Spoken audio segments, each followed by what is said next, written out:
Dito tayo ngayon sa Carmen Rosales, so MacArthur Highway. Gawing-gabi meron tayong tignan dito na 468 square meters, so napakalapit ng SM. Walking distance, ayan, SM na, siguro mga 100 meters, mahigit 150, sabi mo na 150, nandun ka na sa SM. Tapos syempre dito mga papunta ng Macdo, ayan, Jollibee. So ang SM naman kompleto na, so tinignan natin, sayang to. Ito ay 468, so direct tayo sa seller nito mga sir, mga madam. So ito yung frontage niya, ayan. So nasa frontage ito, nasa 13 meters, 0.5, 13.5 more or less.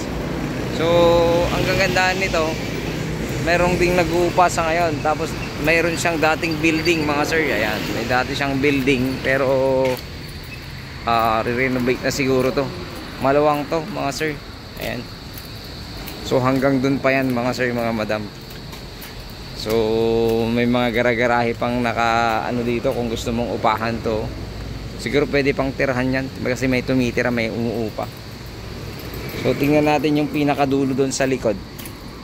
Makita yung dulo na jay ko yan, ha? Makita yung dulo na jay. Wait. Tingnan ko nga lang. Okay. So tingnan natin yung dulo nung property dun sa likod. Napakaluwang to. Marami kang pwedeng gawing ditong business mga sir, sa mga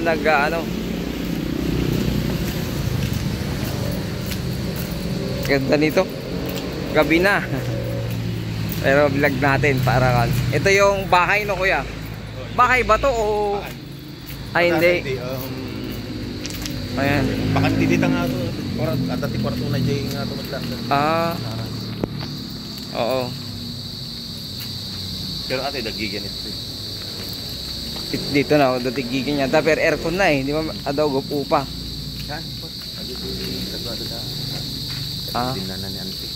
Okay, sige. Oo. So ito, hanggang dito yung dulo niya, ayan. Hanggang dito. Ayan o, yung building. So mahaba, nasa ano to? Siguro at least nasa 80 meters yung haba na, kuya. 60. Pero nga haba eh. Ayun, 13.5 more or less yung frontage niya eh. Kaya possible siguro nasa ano to, 60 to 70 meters yung haba, yung lapad, 13.5. Maganda to. Ayan.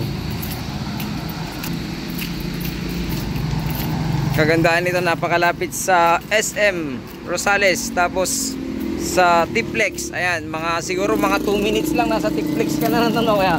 2 minutes baka nasa Tiplex ka na. Isang minuto lang, oh. Isang minuto lang, napakalapit. So meron na dito mga bangko, yan, nandyan lahat. So SM kasi to.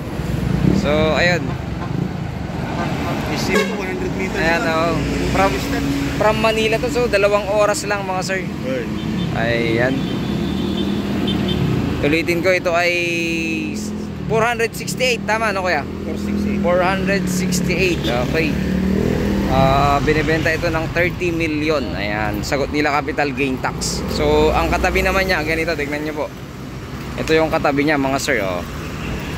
Ayan, Dart Diner. So napakaluwang ng property, napakaluwang pa ng frontage nito mga sir. So 30 million, sagot nila CGT Agent P. So kung makakatawad pa kayong mga sir, eh kausapin na lang natin ang ating contact dito, yung SPA nila to, yung naka-authority to sell na kamag-anak nila dito sa bayan na ito. So ayun, muli, ito po ang yung lingkod, Agent Joel. Sana po magustuhan nyo po ito dito sa bayan ng Rosales, Pangasinan, along MacArthur Highway. 468 titled, kailangan lang ng AGS, pero paper naman po sila lahat. Ayun, muli, maraming salamat. Yung lingkod, Agent Joel. God bless you all.